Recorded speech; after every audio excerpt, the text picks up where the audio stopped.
to delete recently played songs on Spotify. So if you want to delete recently played songs on your Spotify, then what you need to do is first open up your Spotify. So are you trying to clear your recently played list on Spotify? Then you need to tap on your profile, which is on the top left, and then select on the recent. Now these are all your recently played songs. To clear them, simply get back and tap on your profile icon, and then head to the settings and privacy section. First off, make sure that your listening history is private. Head to the privacy and socials. Now turn off listening activity. In my case, it's already turned off. And also your recently played artist. Make sure that these two are turned off.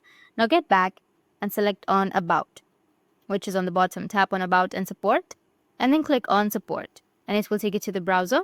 Now in this search bar, search for another, or just simply search for other and tap on it.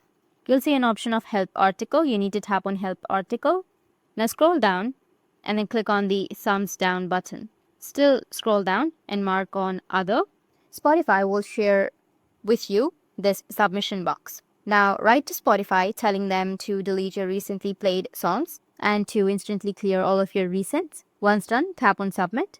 Spotify usually takes less than 12 hours before getting back to you, and eventually your recently played songs will all get deleted. That's it, and if you have any questions, feel free to comment below. Thanks for watching.